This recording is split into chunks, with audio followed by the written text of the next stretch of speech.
ದೃಷ್ಟಿ ಪೊಟ್ಟು ನನ್ ಕಾಡ್ತಿರೋದು ಒಂದೇ ಪ್ರಶ್ನೆ, ಆ ಇಂಪನ ವಿಷಯನ ಕೊನೆ ಪಕ್ಷ ನೀನ್ ನನ್ನ ಹತ್ರ ಹೇಳ್ಬೋದಾಗಿತ್ತ.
ಆಗಿದ್ದೆಲ್ಲ ಮರ್ತ್ಬಿಡೆ.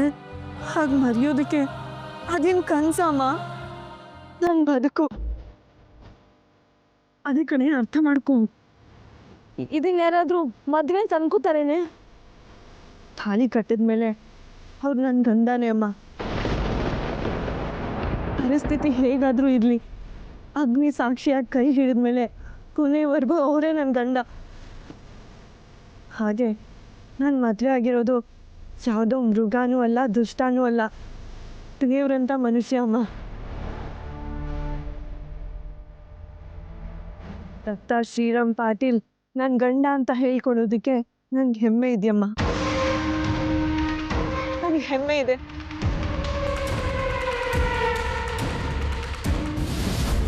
ದತ್ತುಗೆ ಇನ್ನೂ ನೆನ್ನೆ ಕುಡ್ದಿದ್ದ ನಶೆನೇ ಇಳ್ದಿರಲ್ಲ.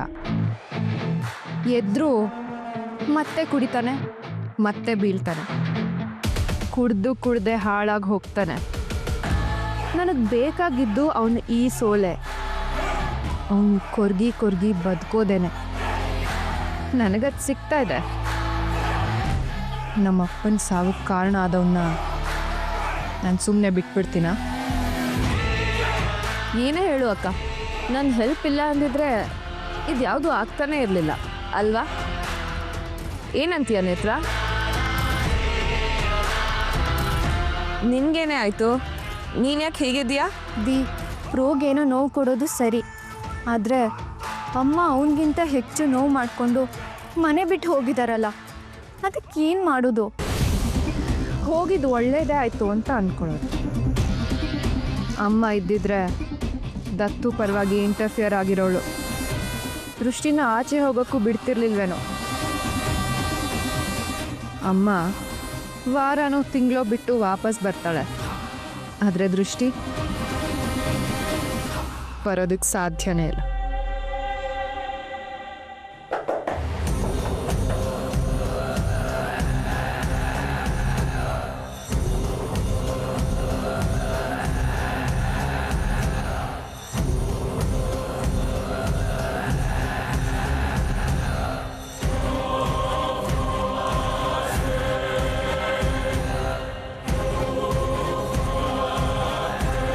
ಅಮ್ಮವ್ರೆ, ದತ್ತ ಬಾಯರು ದೃಷ್ಟಿ ಅಮ್ಮ ಅವ್ರನ್ನ ಕೇಳ್ತಾವ್ರೆ. ಅವ್ರು ತುಂಬ ಕೋಪದಲ್ಲಿದ್ದಾರೆ.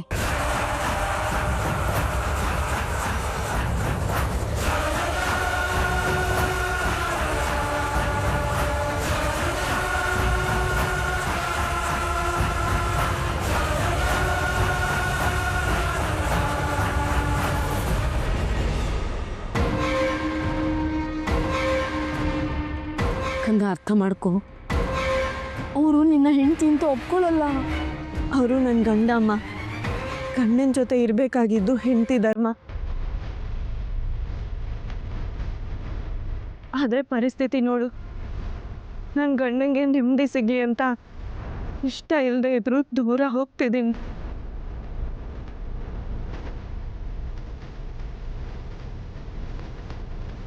ಆದರೆ ನಾನು ಎಲ್ಲೇ ಇರಲಿ, ನನ್ನ ಗಂಡ ದತ್ತ ಶ್ರೀರಾಮ್ ಪಾಟೀಲ್ಗೆ ಒಳ್ಳೇದಾಗಲಿ ಅಂತ ಬಯಸ್ತೀನಿ.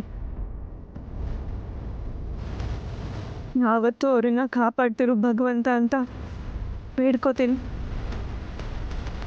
ಅಯ್ಯೋ ಹಾಸಿನ ಅಮ್ಮೆ,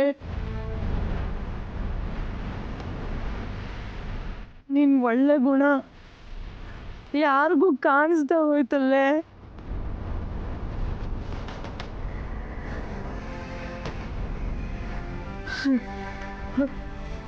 ಮುಂದೆ ನಮ್ಮ ಜೀವನ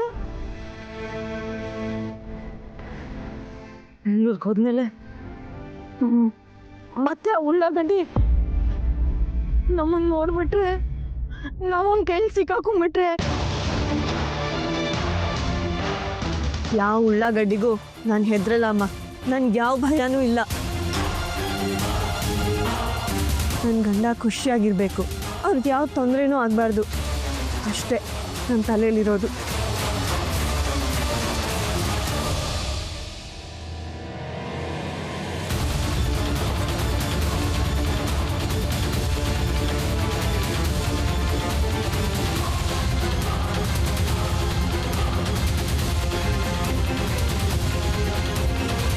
ಇರ್ತೀನಿ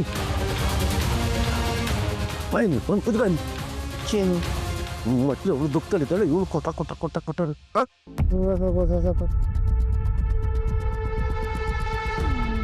ಜಾಸ್ತಿ ಆಯ್ತು. ನಿಂತು ಬಾಯಿ ಮುಚ್ಕೊಂಡಿರೋ.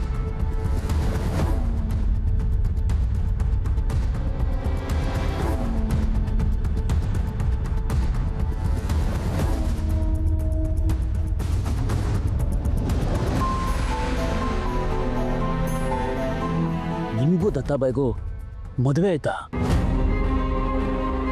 ಅವರು ನಿಮ್ಮನ್ನ ಮದುವೆ ಮಾಡ್ಕೊಂಡ್ರ? ಅಬ್ಬಾ, ದತ್ತಾಬಾಯಿನ ಕಾಪಾಡೋರು ಯಾರೂ ಇಲ್ಲ ಅಂತ ಅಂದ್ಕೊಂಡಿದ್ದೆ. ಆದರೆ ಈಗ ಅವ್ರನ್ನ ಕಾಪಾಡೋದಕ್ಕೆ ನಿಮ್ಮಂಥ ಶಕ್ತಿನೇ ಕಲಿಸ್ಕೊಟ್ಟಿದ್ದೇನೆ. ಅವ್ರನ್ನ ಕಾಪಾಡಿದ ಹುಡುಗಿ ಜೊತೆ ಆ ಭಗವಂತ ಅವ್ರನ್ನ ಮದುವೆ ಮಾಡಿಸಿದ್ದಾನೆ. ಅಂದರೆ ದತ್ತಾಬಾಯಿ ರಕ್ಷಣೆಗೆ ಆ ದೇವರು ನಿಮ್ಮನ್ನ ದತ್ತಾಬಾಯಿನ ಒಂದು ಮಾಡಿರೋದು. ಅದಕ್ಕೆ ಏನು ಹೇಳ್ತಿದ್ದೀರಾ? ಅದಕ್ಕೆ ನಿಮ್ಮ ಕೈ ಮುಗಿತೀನಿ. ನೀವು ಯಾವುದೇ ಕಾರಣಕ್ಕೂ ದತ್ತಾಬಾಯಿನ ಬಿಟ್ಟು ಹೋಗ್ಬಿಡಿ. ಅವ್ರ ಜೀವಕ್ಕೆ ಅಪಾಯ ಇದೆ.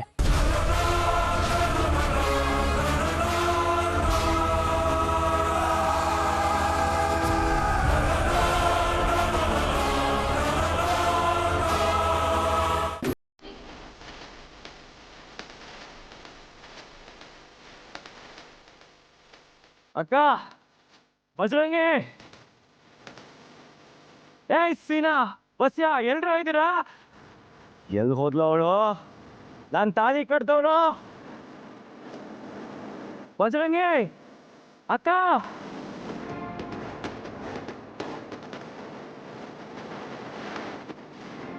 ಎಲ್ಲ ನನ್ನ ಓನರು.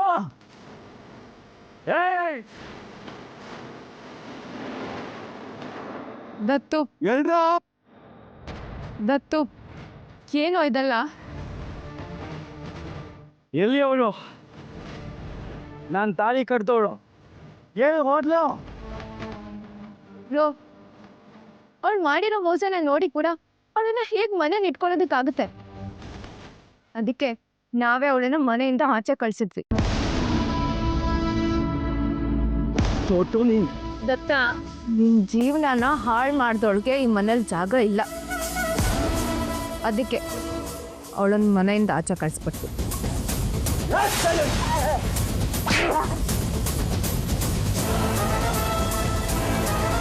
ಬೈ, ನಾನೇನು ಮಾಡಿದೆ ಬೈ? ಅವಳು ನನ್ನ ಹೆಂಡತಿ ತಾನೆ. ಅವಳನ್ನ ಮನೆಯಿಂದ ಆಚೆ ಹಾಕುವಾಗ ನೀನು ನೋಡ್ಕೊಂಡು ನಿಂತಿದ್ಯಾ? ಸತ್ತನ್ ಪರ್ಮಿಷನ್ ಬೇಕು ಅಂತ ಯಾಕೋ ಹೇಳಿಲ್ಲ?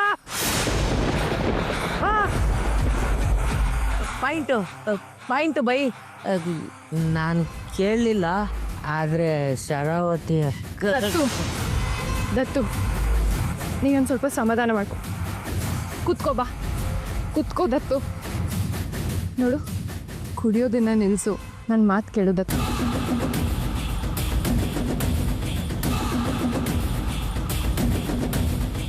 ದತ್ತು ದತ್ತು, ನಿನ್ನ ಮದುವೆ ಬಗ್ಗೆ ಎಷ್ಟು ಆಸೆ ಕನಸುಗಳನ್ನ ಇಟ್ಕೊಂಡಿದ್ದೆ. ಅದನ್ನೆಲ್ಲ ಹಾಳು ಮಾಡಿದ್ದು ಅದೃಷ್ಟಿ.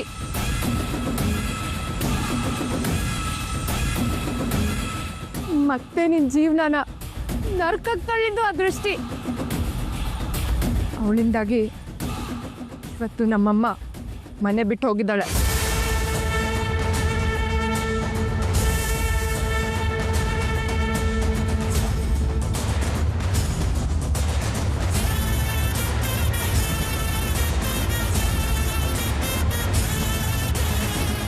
ಅಕ್ಕ ಏನಂದೆ? ಅಮ್ಮ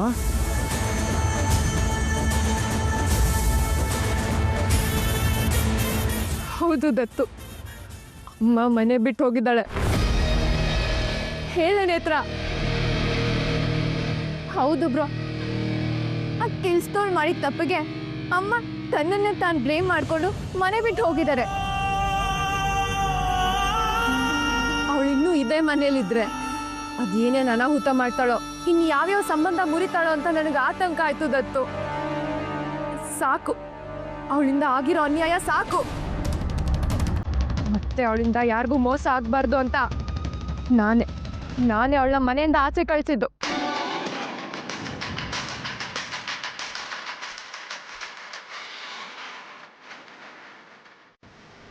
ನಾನು ಅವಳಿಗೆ ತಾಳಿ ಕಟ್ಟಿರೋದು, ಅವಳ ಮನೆಯಿಂದ ಆಚೆ ಕಳ್ಸೋಕೆ ನನಗೆ ಮಾತ್ರ ಇರೋದು. ನಾನು ಹೇಳಿದ್ರೆ ಮಾತ್ರ ಅವಳ ಮನೆಯಿಂದ ಆಚೆ ಹೋಗ್ಬೇಕು ಅಕ್ಕ.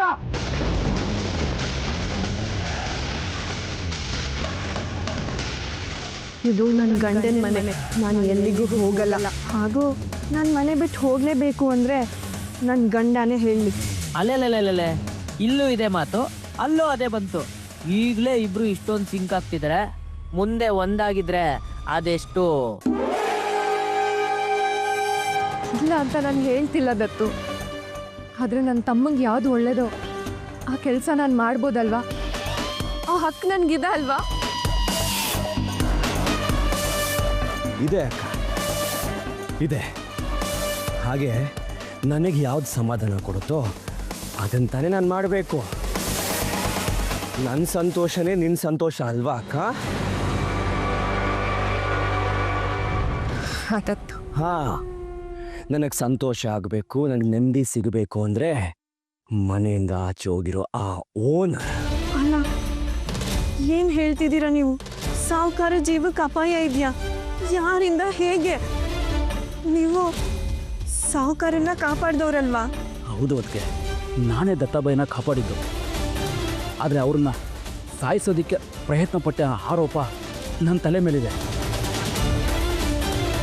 ಈ ಕಡೆ ಬದುಕೋದಕ್ಕೂ ಆಗದೆ ಸಾಯೋಕ್ಕೂ ಆಗದೆ ನಾನು ಒದ್ದಾಡ್ತಾ ಇದ್ದೀನಿ. ದತ್ತಾಬಾಯಿ ಹುಡುಗರು ನನ್ನ ಬೀದಿ ಹುಡುಕ್ತಾ ಇದ್ದಾರೆ. ಇವತ್ತು ನಾನು ಊರು ಬಿಟ್ಟೋಗೋಣ ಅಂತಿದ್ದೆ, ಫಸ್ಟಲ್ಲಿ ಆ ದೇವರು ನಿಮ್ಮನ್ನು ಭೇಟಿ ಮಾಡಿಸ್ತಾ. ಅದಕ್ಕೆ ದತ್ತಾಬಾಯಿ ಜೀವಕ್ಕೆ ಅಪಾಯ ಇದೆ. ನೀವು ಅವ್ರನ್ನ ಯಾವುದೇ ಕಾರಣಕ್ಕೂ ಬಿಟ್ಟು ಹೋಗ್ಬೇಡಿ. ನೀವು ದತ್ತಾಬಾಯಿ ಜೀವ ಕಾಪಾಡಿದ್ರು ಅಂತ ನನಗೆ ಗೊತ್ತು. ಅವ್ರನ್ನ ದಯವಿಟ್ಟು ಕಾಪಾಡಿ. ಅಣ್ಣ, ನನಗೊಂದು ಸ್ವಲ್ಪ ಅರ್ಥ ಆಗುವಾಗ ಹೇಳಿ ಎಲ್ಲ. ಇತ್ತೀಚೆಗೆ ದತ್ತಾಬಾಯಿ ಮೇಲೆ ಮೇಲಿಂದ ಮೇಲೆ ಅಟ್ಯಾಕ್ ಆಯಿತು. ಅದನ್ನು ನಾನೇ ಮಾಡಿಸಿದ್ದೀನಿ ಅಂತ ದತ್ತಾಬಾಯಿ ಅಂದ್ಕೊಂಡಿದ್ದಾರೆ. ಮಕ್ಕಳಾನೆ, ನಾನು ಆ ಕೆಲಸ ಮಾಡಿಲ್ಲ. ದತ್ತಾಬಾಯಿ ಮೇಲೆ ಸುಪಾರಿ ಕೊಟ್ಟಿದ್ದು ಯಾರು ಅಂತ ನಾನು ತಿಳ್ಕೊಂಡು ಬರ್ತೀನಿ ಅಂತ ಅವ್ರ ಹತ್ರ ವಾಯ್ದೆ ತಗೊಂಡಿದ್ದೆ. ಅದ್ರ ಪ್ರಕಾರ ದತ್ತಾಬಾಯಿ ಮೇಲೆ ಅಪಾಯ ಮಾಡಿದ್ದು ಯಾರು ಅಂತ ನಾನು ಹುಡುಕ್ತೆ. ಆಗ ನನಗೆ ಕೆಲವು ಭಯಾನಕ ವಿಷಯಗಳು ಗೊತ್ತಾಯಿತು. ಅದನ್ನು ಸಾಬೀತು ಮಾಡೋದಕ್ಕೆ ಯಾವುದೇ ಸಾಕ್ಷಿಗಳಿಲ್ಲ. ಅದಕ್ಕೆ ಕೇಳಿದೆ ನಾನು ಊರು ಬಿಟ್ಟೆ. ಅದಕ್ಕೆ ಯಾರಿಂದ ಅಪಾಯ? ಯಾರವರು? ಹೇಳಿ ಅಣ್ಣ.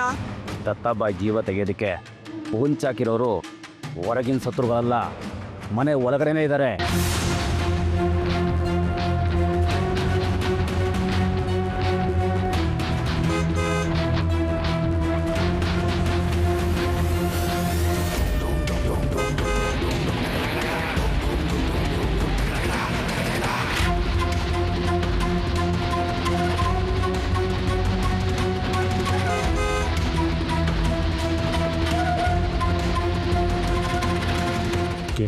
ಅದಕ್ಕೆ ನನ್ನನ್ನು ಕ್ಷಮಿಸ್ಬಿಡಿ.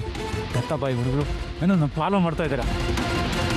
ನನ್ನ ಬಗ್ಗೆ ಅವ್ರಿಗೆ ಸುಳಿವು ಸಿಕ್ಕಿಬೇಕು. ದಯವಿಟ್ಟು ದತ್ತಾಬಾಯಿನ ಕಾಪಾಡಿ. ಅದಕ್ಕೆ ನಾನು ಬರ್ತೀನಿ.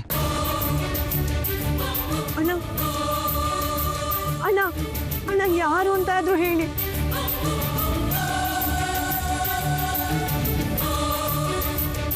ನಿಲ್ಸಿ.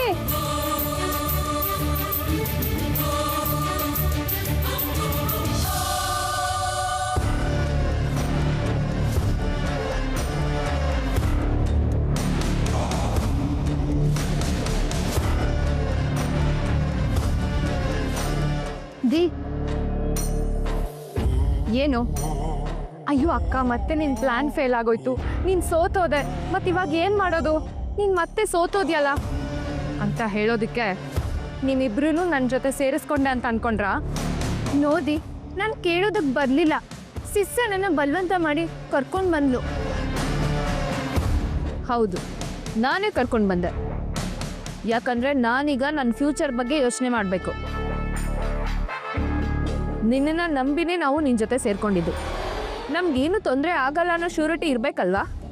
ಯಾಕೆ ನನ್ನ ಮೇಲೆ ನಂಬಿಕೆ ಇಲ್ವಾ? ಇಲ್ಲ.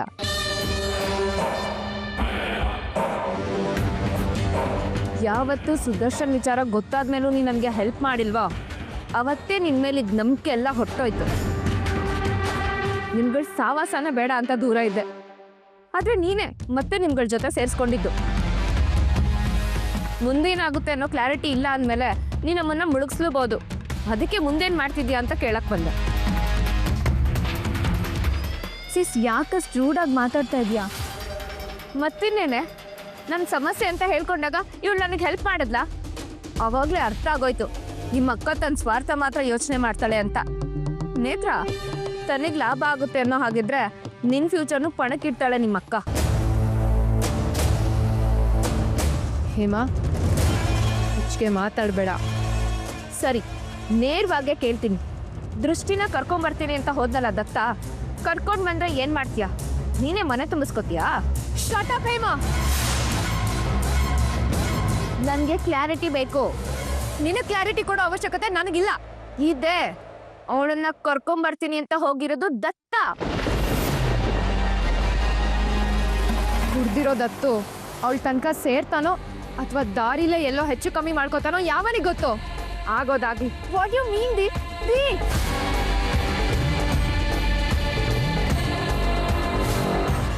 ಎಲ್ಲ ವಿಷಯದಲ್ಲೂ ಹೀಗೆ ಕೇರ್ಲೆಸ್ ಆಗಿರೋದಕ್ಕೇನೆ ಕೈಗೆ ಬಂದು ಗೆಲುವು ಕಳ್ಕೊಂಡಿದ್ದು. ಇವ್ರ ಹತ್ರ ಪ್ಲಾನ್ ಎ ಇರುತ್ತೆ, ಪ್ಲಾನ್ ಬಿ ಇರಲ್ಲ. ಇಲ್ಲ ಸಿಸ್, ದಿ ಏನೋ ದೊಡ್ಡದಾಗೆ ಯೋಚನೆ ಮಾಡಿರ್ಬೇಕು.